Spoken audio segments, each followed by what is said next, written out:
رہے ہیں کیوں؟ ان کو میں نے بنایا ہے اس لیے کہ تمہاری محفل میں بیٹھے اور تمہاری بات سنیں، تمہارے چہرے کی زیارت کریں، تم سے فیض حاصل کریں۔ یہ لوگ جو تمہیں پیغام دے رہے ہیں کہ ہم آ جائیں گے تو پوری دنیا میں اسلام ہو جائے گا، ان کی گفتگو میں بھی ایک بدبو معلوم ہوتی ہے، تکبر کی، غرور کی کہ ہم ہوں گے تو اسلام ہوگا۔ ہمیں ان کی ضرورت نہیں ہے، ہم کو ان فقیروں کی ضرورت ہے جو سرکار کی بارگاہ میں بیٹھے ہوئے۔ نعرہ تکبیر، نعرہ فیضان دربار لاروی، مسلک اعلی حضرت، نعرہ تکبیر۔ تو یہ بنتے جی، یہ پہلے سے بنائے ہوئے ہیں جو سرکار کی بارگاہ میں بیٹھے، یہ وہی انہی کے سجادہ ہے۔ کوئی ابو ہریرہ کا ہوگا تو کوئی ابو سعید خدری کا ہوگا، اور کوئی کس کا ہوگا، کوئی کس کا ہوگا، یہ جانشین انہی فقیروں کے ہیں جو سرکار کی بارگاہ میں فقیر تھے۔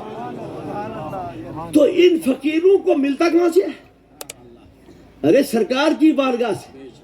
آپ فرماتے ہیں واللہ موتی و نقاسم، خدا دیتا ہے اور میں تقسیم کرتا ہوں۔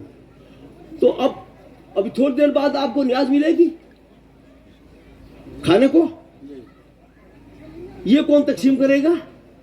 ارے اس محفل میں تو خاص تقسیم وہی کریں گے، ٹھیک ہے نہیں؟ ظاہر ہے کہ جو بھی ہے اس کو سرکار کے دست اقدس سے ملے گا۔ اور آپ کو کیا چاہیے اس محفل میں جو آگے ہو؟ بخاری میں ہے لا یشقی جلیسہم، جو اس محفل میں بیٹھے گا وہ دوزخی نہیں ہوگا، کیونکہ یہ سرکار کے نام کی محفل ہے اور میرے فقیروں کے نام کی محفل ہے۔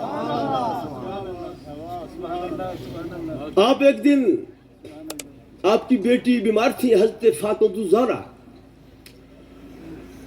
آپ نے حضرت ابو ہریرہ اور ان لوگوں کو کہا چلو میں اپنی بیٹی کا پتہ کروں، بیمار ہے وہ۔ تو آپ جب اندر آپ دروازے پہ پہنچے، دروازہ کھٹکھٹایا تو انہوں نے کہا کون ہے؟ آپ نے کہا میں ہوں۔ آپ نے نام، آپ نے ارشاد فرمایا میں اندر آ سکتا ہوں؟ اور میری بات سمجھ رہے ہو نہیں؟ حضرت کی موجودگی میں چونکہ یہاں خواتین بھی ہیں، یعنی اپنی بیٹی کے گھر میں وہ بغیر اجازت کے نہیں گئے، کہا میں آ سکتا ہوں؟